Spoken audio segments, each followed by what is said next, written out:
Hello. Hello, Wendy. Hello, Rena. Hi, Peter.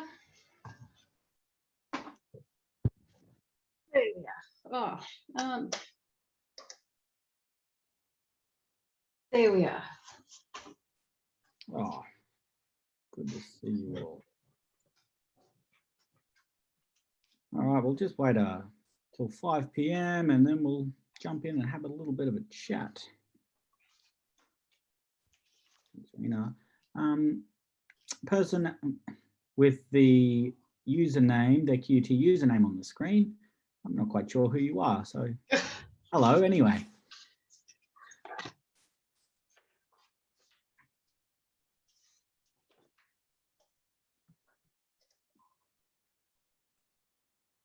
If you wish, you can rename your user. If you want Peter to recognize your name, just click on the right click and you just change your name, rename. Thanks, Faye. Hello.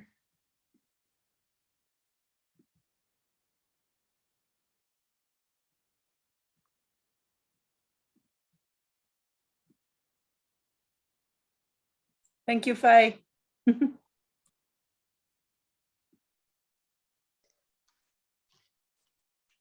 Peter, thank you for popping that book, They Say, I Say, into the materials. That's the Bible I have been looking for nearly 3 years. Oh, really? Yep.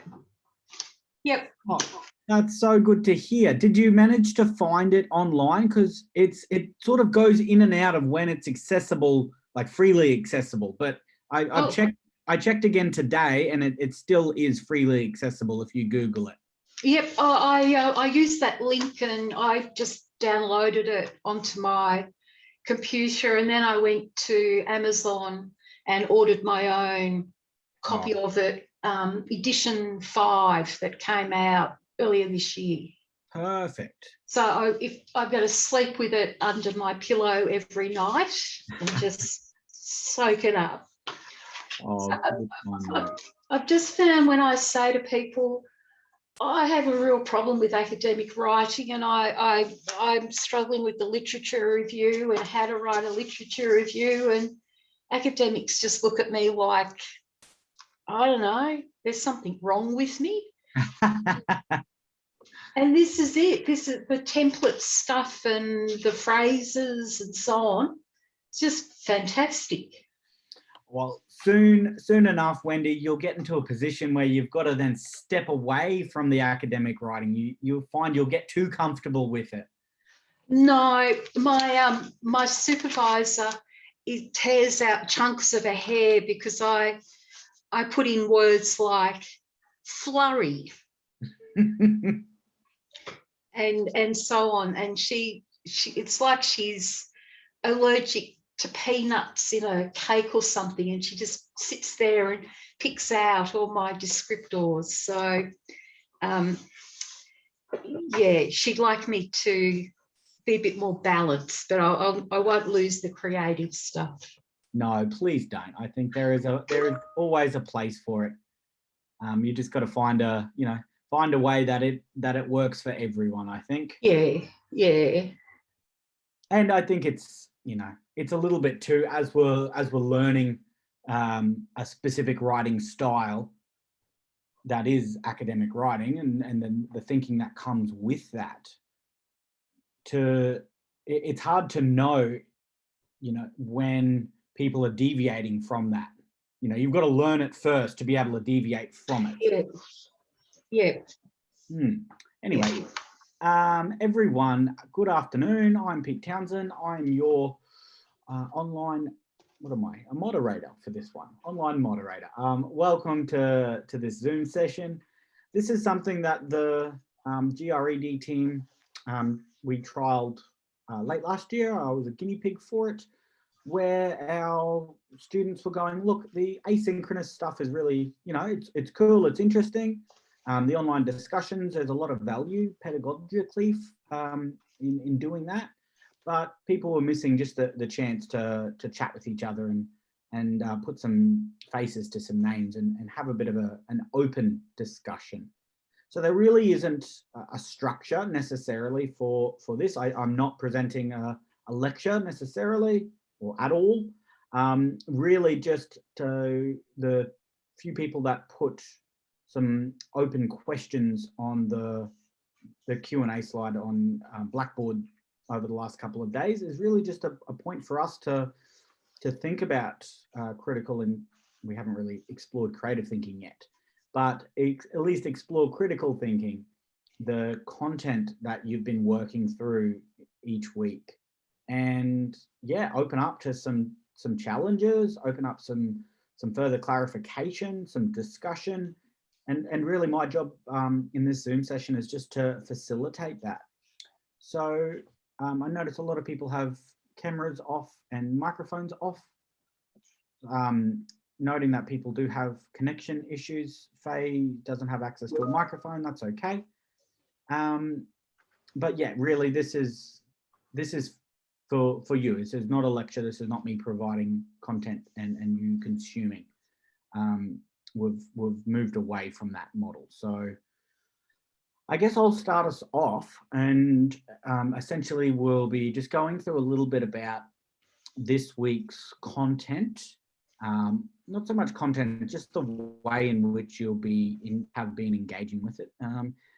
Then I'll be talking about Wendy's question around distraction and curiosity. I think that's really interesting. And then Ian's question.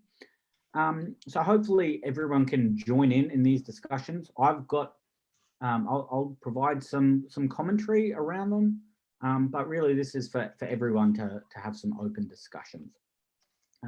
Ahmed, thanks for saying g'day. Good to see you. Yeah, so look, we've got the hour booked, and let's see where the conversation goes. So the recording is happening, so we are recording this. Ola's on in the background, making sure that we're capturing this so we can put it online for those that can't attend. Sorry if it's a tricky time for people. This was just the only time that worked for my schedule this week. Yeah, so this week we were looking at I guess the application of critical thinking in writing, and really focusing in on those skeletons, those Grafen-Birkenstein skeletons in the book, They Say, I Say. The way in which we structured the activity this week was essentially where, you as the author were applying these skeletons to your work, and in everyone responding to this was essentially creating a feedback loop or a learning loop where, and some people were doing this naturally. I've been trying to do it in my responses, where you can start to tell the author what they've told you, or at least give back, how a reader might interpret this work.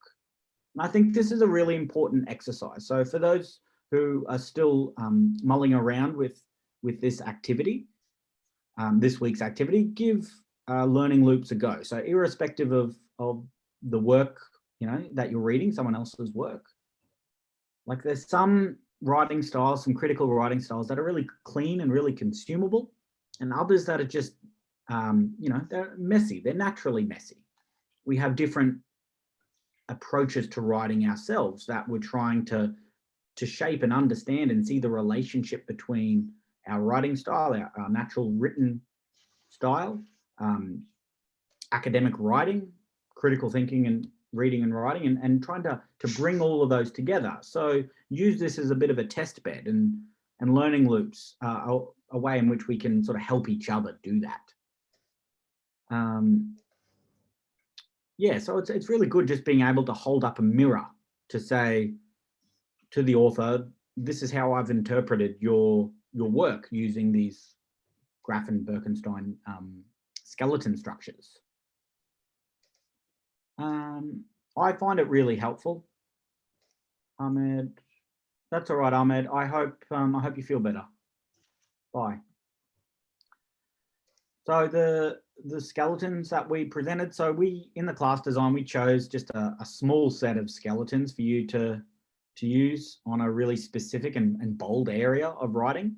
where you as the researcher might need to present an opposing view on a contentious topic. So that were the few skeletons that we just put in the learning material.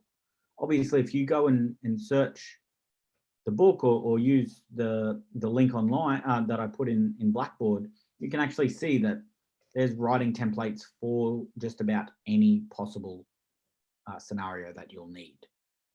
So we chose the ones that we put in to the learning design because of the diversity of everyone's research field. So even on this call, I'm sure there's a diversity of research fields.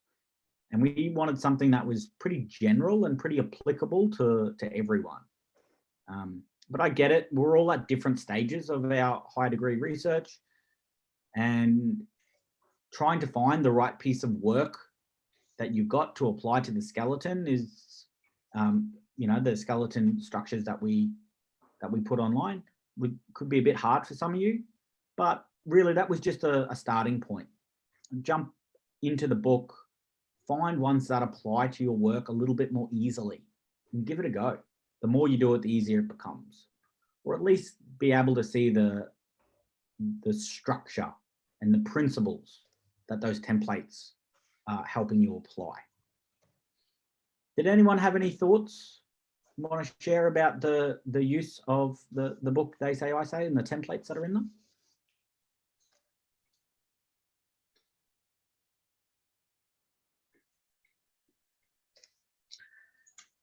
I'll throw in just a quick one that I'm researching an area that there's actually not a lot of research. So my literature review is more about identifying where all the gaps are. And that's about it. I don't really need to drill down into it, although there will be a couple of there is a couple of bits of research that have been done that I will look at, but I also find it just really difficult to be critical of others' research. That's probably a bit of my stumbling block as well. And when do you mean to be critical of someone's work? As you know, are you meaning the assumption there about being like negative, or yeah, just being able to look at it as a whole and go, this is how they've done it, and sort of giving some indication of quality across? I guess I can be a bit picky, but I just, you know, that their research is their research. It's really frustrating for me as a student to actually find anything that I can compare this research to that research to actually take a position on any of it. So just, yeah, I just sort of feel like I'm stumbling around, and my supervisor has said that's okay, because then you write up that there's not much to actually find to write up. You're looking confused. No, that's just okay. my... That's what you usually look like. Oh, no, I've been told I've looked many things, and confused is by far not the worst of them. Okay, good. Yeah. No, but it's, you know, it's actually quite fascinating. I think that's what I was thinking through, that, you know, finding an area of research that has, you know, so little done within it. That's, you know, that's really, I think it could be quite unique, but I'm only coming from sort of my world. I'm interested from anyone else on the call, if you see your research in a similar vein to Wendy's, that there isn't a whole lot of background there that you can dig into.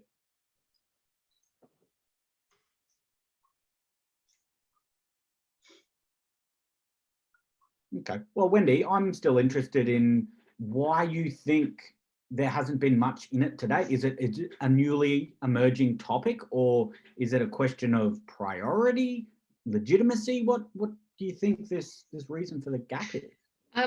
There's a very good reason, and that is that the motorcycle community primarily comprises men. Somewhere about 90% of the motorcycle community is male. And women comprise, as operators of motorbikes, not as pillions, but as riders, roughly 10%. So a lot of the research a lot of the American research is actually about women who ride motorbikes as a non-traditional male or as a non-traditional female activity. And that's about recreation and branding and stuff like that, but nothing about safety.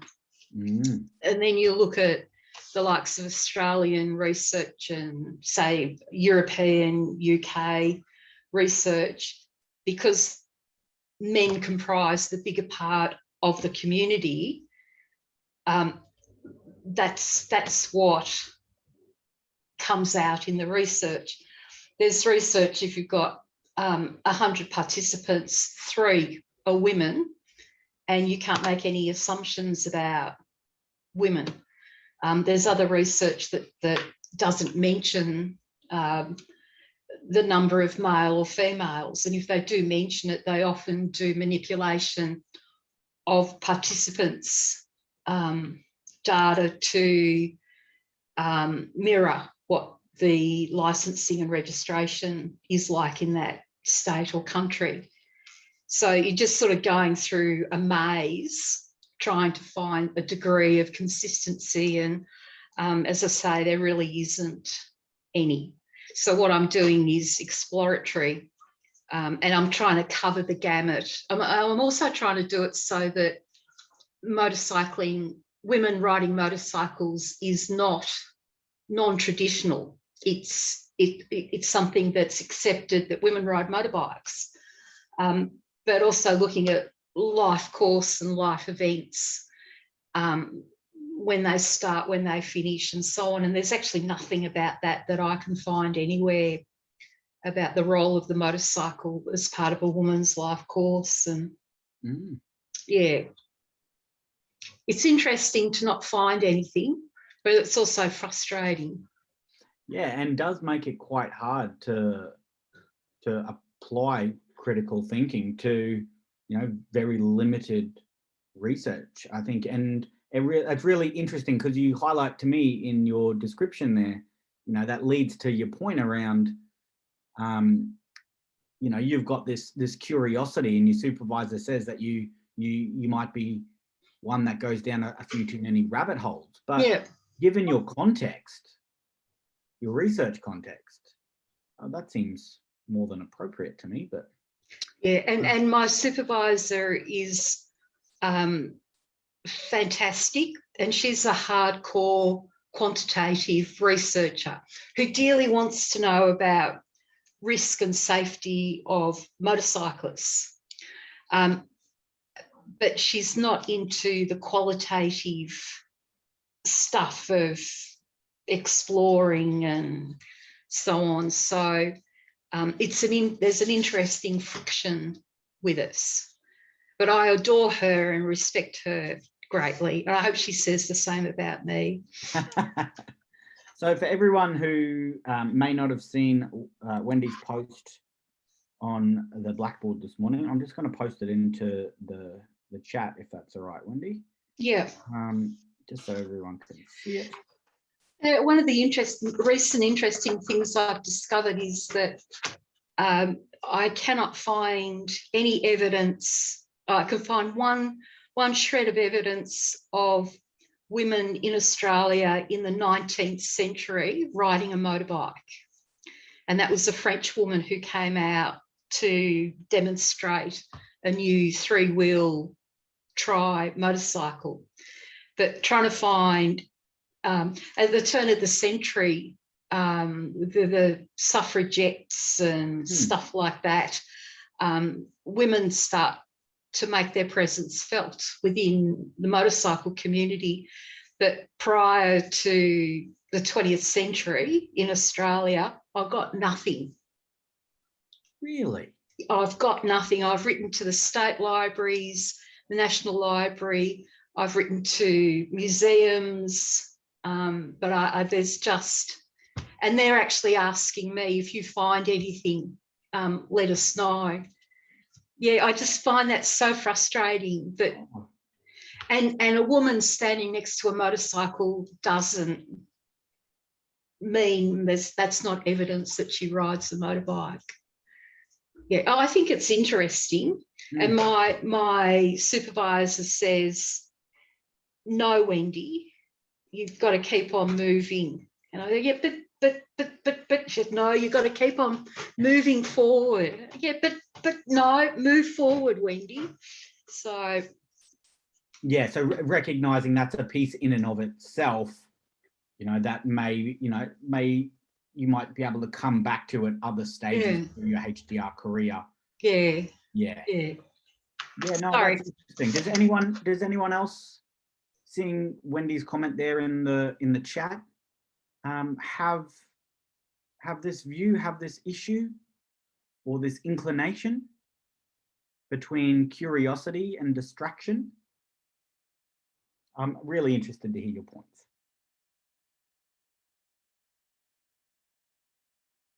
I think as researchers, we are, you know, inherently curious people, you know, whether we're driven by self-actualization or some other notion that, you know, forces us to stay up to all hours reading who knows what and for what reason. But yeah, how do you balance that? Wendy, I might be able to offer some advice. Sometimes if I come across something that I find really interesting, but doesn't seem quite related to what I'm working on, I'll jot it down, you know, that paper or save that paper somewhere else in like a, you know, interesting to read later file, and I'll follow that rabbit hole just a little bit later when it's a bit more appropriate time. I don't know if that helps at all, but yeah, that's just how I balance that curiosity with staying on task, I suppose. But yeah, that's all I can say. Thanks, Emma. I do try that. I have got a big pile of stuff sitting to one side to go back to and look at later. Don't we all? Yeah. Yeah, yeah. And then it falls on top of the pile, or falls into the pile of stuff that you need to look at now, and provides a really good excuse to get distracted reading what you didn't mean to. Yeah, I think ultimately as we get, you know, further and further down our HDR process, it's a question of project management and scope, and maybe that's my bent on it. But you know, being able to have a strategy that we're applying and go, these are the things that are in for this, and these are the things that are out, and have an articulation for the reason why. Until we think through those reasons why, it's a hard point to go that can stay in and that can stay out, and you really have to design that strategy that encompasses our work, every piece of work. And that's the only way we're going to be able to stay on track. And obviously you're learning this, and there's other courses here around project management that the GRED do that might be able to provide some additional insight there. But I don't think we can discount it out entirely. There needs to be room for it, and working that in a way, you know, at the same time we want to cut it out, we still need space, we still need time to allow that curiosity to go, because we're in the business of creating new knowledge. That's what we are doing. That is the definition of a PhD. So how do you do that without curiosity? I do not know.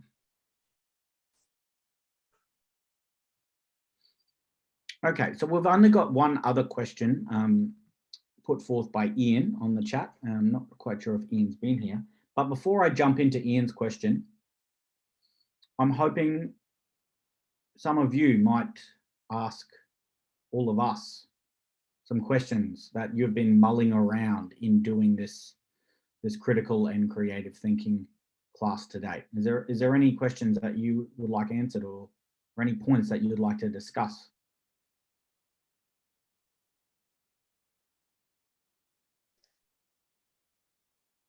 Or do I take your silence as that you're 100% on top of it and happy and you just love the unit so much and I'm going to get the best student survey responses that anyone's ever gotten? I said before, Pete, just how thankful I am to have you mentioned that I say, I'm of the age that I find it just a bit difficult to stay focused on a computer screen's worth of 400 pages of PDF document. But I'm certainly dipping into it, and I've printed some stuff there's a chapter about literature reviews, and I printed the templates, and I had a skip in my step on Sunday when I got to that part in the module. I was just really chuffed because I knew it had to be there, and here's the guidebook that I've been looking for. So thank you for that. Oh, no worries, Wendy.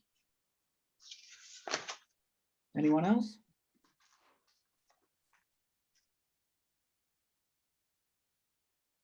Okay, so I'll take us over to Ian's question. Now, Ian's not online, are you? Let me just double check that. I can't see Ian online.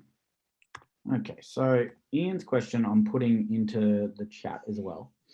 And Ian was asking, the processes required to engage critically with structured arguments are reasonably structured in their own right. However, much of research practice explores unstructured data sets. Have you any hints or techniques for being able to explore data, qualitative data in particular?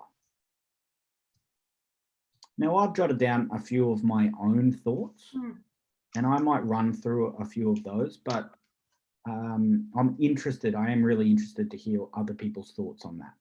So let me just go through that question one more time, because this is how I've broken it up. So firstly, Ian saying the process required to engage critically with structured arguments, they're reasonably structured in their own right. Yes, okay, we teach critical thinking, absolutely. There's a structure that we're applying and a general process that we can follow given our different disciplines. He says, however, there is less structure in exploring data sets, particularly unstructured data sets. And this is different. So one is critical thinking on secondary research work that's being done. And Ian's asking about critical thinking on primary research, on data that's being collected, particularly qualitative data. Now, it got me thinking a little bit about the role, or if critical thinking applies to data analysis. And maybe some of you are or are not up to data collection and data analysis yet in your HDR journeys. Who has collected data so far and is analysing it? Yep, Wendy.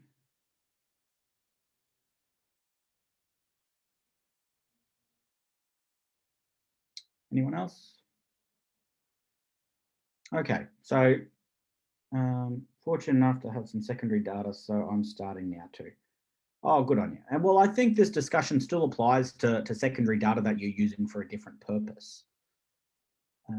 Because, you know, it's while we can never change the data. It's sort of, you know, after we do the design and we collect it, or someone else has collected it, it's still there. You know, it's fixed. We can only come up with new ways to get value out of it. But so I was thinking about Ian's question in the process of exploring qualitative data, essentially having three elements. So we've got the data, whether you captured it as primary data or not, someone else captured it or something else. You've got the observer, so that's you, the researcher. And then you've got the lens that you're looking through. And this is how we're using the data, what questions we're asking of the data, what frameworks we might be applying to that data, or what frameworks we're hoping to emerge from it. So where does critical thinking apply here? So I was thinking, well, you, the observer, you, the researcher, in week 2, we covered a lot about how we, how we self-reflect on our own critical thinking process, to emerge, to make explicit our own logic, our knowledge, our belief systems on a given topic. So we apply critical thinking, to ourselves, the observer. To the data itself, well, the data is fixed. We can't really change that. We can apply critical thinking to the data by better understanding the beliefs that come from it, the biases, the impartiality that's within the data. But we don't really do that in isolation. We don't remove bias from the data if it serves no benefit to the question that we're asking or the framework that we're testing or hoping to emerge. Because obviously with qualitative data, there will be these inherent points. We, as qualitative researchers, could ask, questions and get results that are laden with bias and really awful stuff. There might be some interesting messages behind that, but it's our job to understand, well, if it's appropriate to, to critically think and look at that data and figure out whether we need to separate those biases out of the data or not. So yeah, we can't really change the logic behind data. We can't change someone's reasoning within the data. But we can apply some critical thinking to it as a whole. So then how does critical thinking apply to that lens? That third point. So whether we're doing inductive, deductive, or abductive even research, the critical thinking, I think, can be applied to that theoretical framework, that lens that we're using to, that we're using within the research, that we're testing with our research, that we're creating new as a result of our research. And so that's sort of where I want to kick off our discussion. And that was my sort of response to Ian's question. Did anyone else want to jump in and keep going? Do they have any tips or tricks for Ian to help him being able to explore his qualitative data through a critical thinking lens?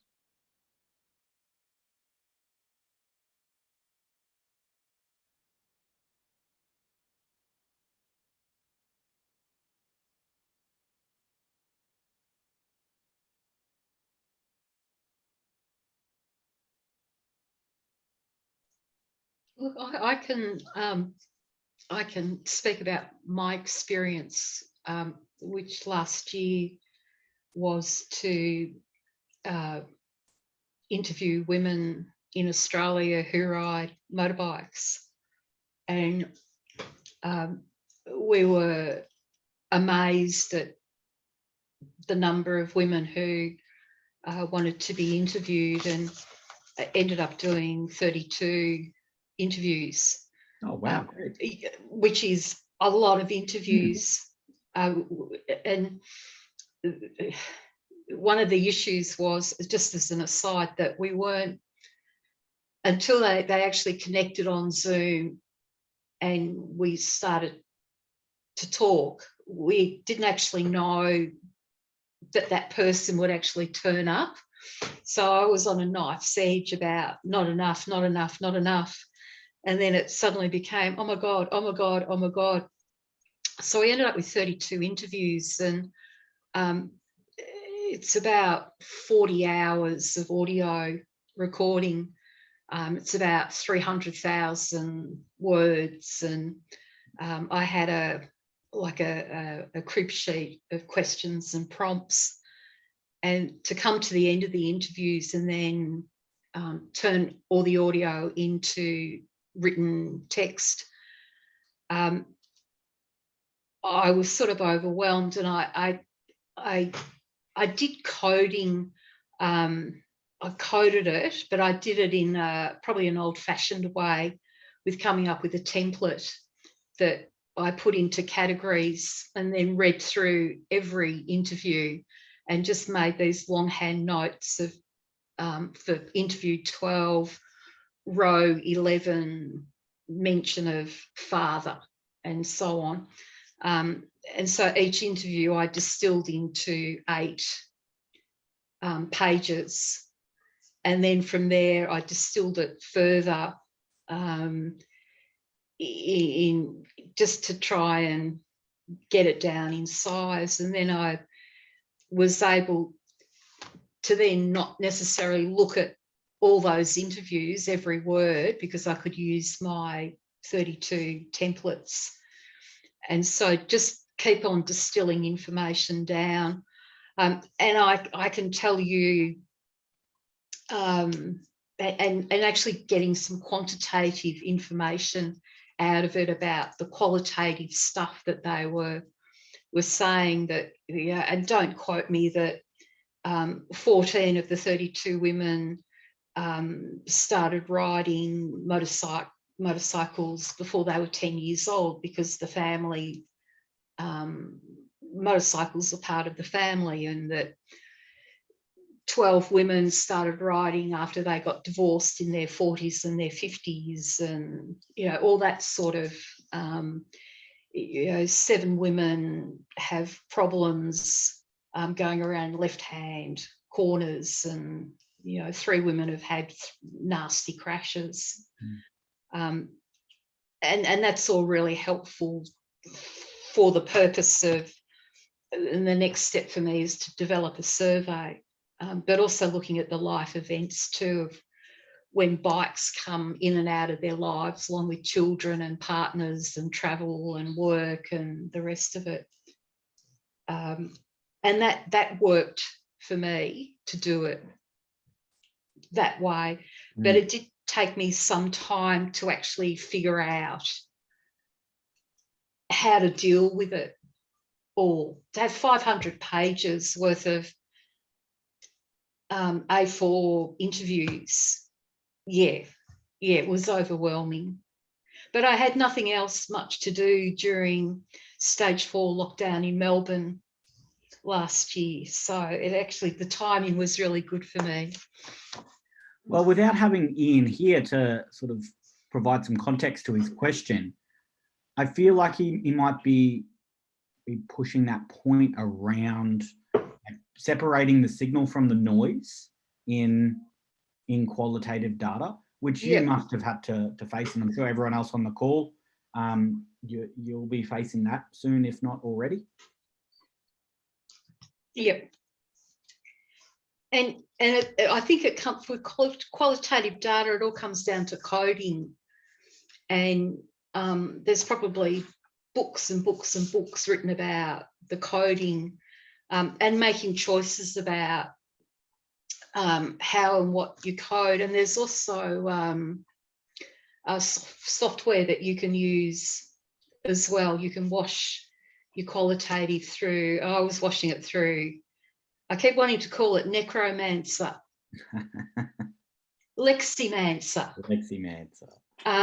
But I just had so much information, and for me, stuff like you know, pants versus trousers versus slacks versus dragon jeans versus jeans. It was just muddling my head with so many different terms for the same item. But some people swear by the software as a better, more not controlled, more orthodox way to do it. Perhaps if you're a lot younger than I am. Well, I think it's, you know, it's a little bit of structure and something that's structure. That's the inherently word. Messy. So there's, you know, I've got a design background, so the benefit of constraints, you know, a structure is to a designer a constraint, but often a good one. Yeah. You know, there's a lot that can be done with structure and sort of that duality between the thing that's fixed and the thing that's messy. Yep. Yeah, I can see how people benefit from that. And the amazing thing about qualitative research is that it doesn't have the same rigidity that quantitative research does. And what I read about qualitative research is that you actually have a whole heap of freedom that you actually don't have. You're not allowed to have in quantitative research. And while that causes sparks and steam to come out of my supervisor's head, that you can have any creativity. And I talk to qualitative researchers who then go on to counsel my supervisor and calm her down a bit.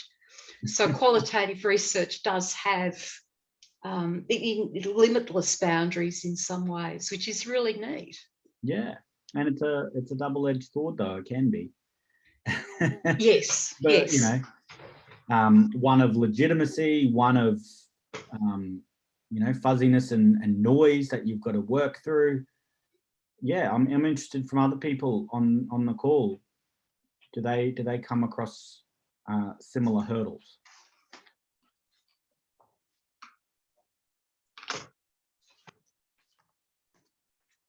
That's all right. Just being you, Wendy. That's all right.